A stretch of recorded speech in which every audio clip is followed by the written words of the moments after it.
Good mornings. देखिए हम लोग अब पढ़ते हैं लेटेंट हीट। ठीक है, the heat energy which is supplied to change the physical state of the substance is called latent heat. ठीक है, लेटेंट हीट का मतलब होता है ऐसी हीट जो जो हीट एनर्जी जो सप्लाइड होती है उसकी फिजिकल स्टेट को चेंज करने में। ठीक है, जैसे आपका आइस है। ठीक है, तो आइस जब पिघलता है तो वाटर बनता है। ठीक है, तो यानी कि उसको पिघलाने में, ठीक है, या फिर जैसे वाटर है, वाटर को आप गर्म कर रहे हैं तो जो वाटर जो जब वेपर में कन्वर्ट होगा यानी भाप में कन्वर्ट होगा तो उसको जो एनर्जी हम देते हैं उसे ही लेटेंट हीट बोलते हैं। ठीक है, लेटेंट का मतलब होता है हिडन, हिडन यानी गुप्त ऊष्मा। ठीक है, तो देखिए, तो जो आपकी लेटेंट हीट है वो टू टाइप्स की होती है। Latent heats is of two types. Number एक है लेटेंट हीट ऑफ फ्यूजन। ठीक है, नंबर एक है latent heat of fusion. Fusion में क्या है? The amount of heat energy that is required to change 1 kilogram of a solid into liquid at atmospheric pressure at its melting point is known as the latent heat of fusion. ठीक है, latent heat of fusion क्या होती है? Latent heat of fusion होती है कि अगर कोई 1 किलोग्राम सॉलिड है, ठीक है, अगर कोई 1 किलोग्राम सॉलिड है इनटू लिक्विड, उसको लिक्विड में कन्वर्ट करना है एट एटमॉस्फेरिक प्रेशर, जो भी हमारा एटमॉस्फेरिक प्रेशर है, ठीक है, एट इट्स मेल्टिंग पॉइंट, उसके मेल्टिंग पॉइंट तक उसको पिघलाना है। ठीक है, is known as latent heat of fusion, उसको ही लेटेंट हीट ऑफ फ्यूजन बोलते हैं। जैसे कि एग्जांपल देखिए, the latent heat of fusion of ice is 3.34 into 10⁵ joule per kilogram.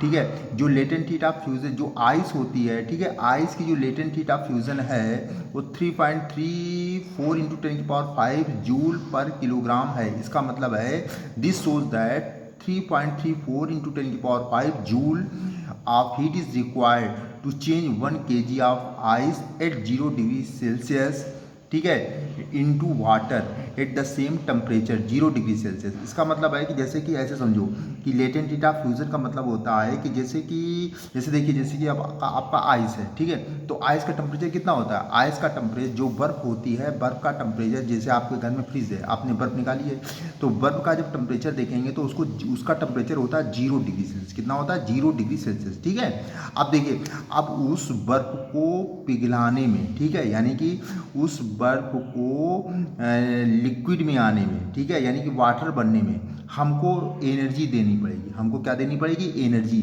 तो जब हम उसको एनर्जी देंगे तो वो जो आइस है वो वाटर में कन्वर्ट होगी। ठीक है, लेकिन देखिए, हमने उसको एनर्जी दिया तो जो आइस है वो वाटर में कन्वर्ट हुई। अब देखिए, जब वो आइस वाटर में कन्वर्ट होगी तो उस वाटर का टेम्परेचर भी 0 डिग्री सेल्सियस है, यानी कि आइस का भी टेम्परेचर 0 डिग्री सेल्सियस था।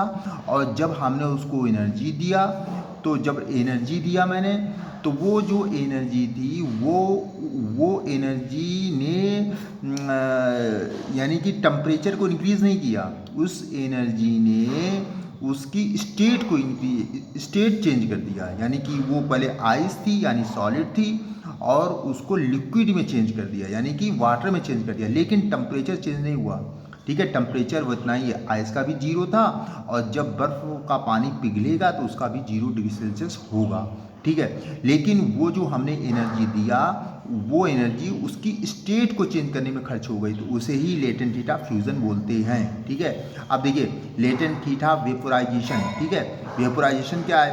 The amount of heat energy, the amount of heat energy, ठीक है, that is required to change 1 kilogram of liquid into its vapour at atmospheric pressure at its boiling, ठीक है, boiling point is known as latent heat of vaporisation.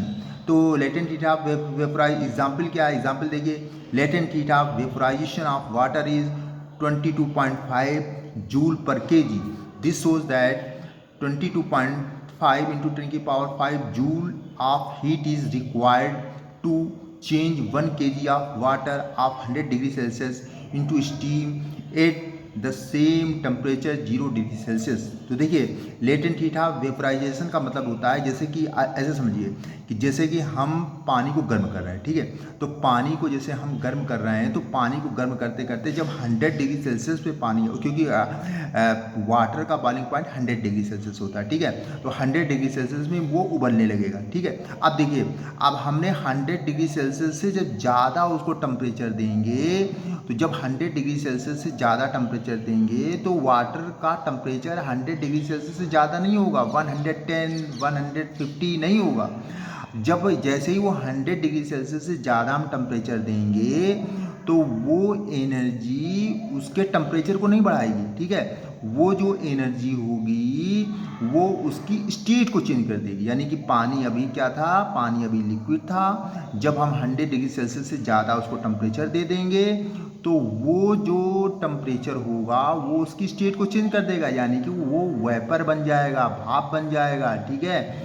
और वो जो भाप बनेगा तो उसका भी टेम्परेचर 0 डिग्री सेल्सियस ही होगा, ठीक है। लेकिन जो हमने उसको एक्स्ट्रा एनर्जी दिया है, ठीक है, तो वो जो एक्स्ट्रा एनर्जी दिया है मैंने 100 डिग्री सेल्सियस से ज़्यादा, तो वो उस एनर्जी ने उसके टेम्परेचर को नहीं बढ़ाया, उस एनर्जी ने उसकी स्टेट को बढ़ा दिया, यानी उसकी अवस्था को चेंज कर दिया।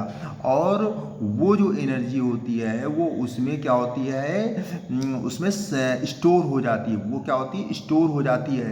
और स्टोर होने के बाद उसे ही लेटेंट हीट ऑफ वेपोराइजेशन बोलते हैं, ठीक है।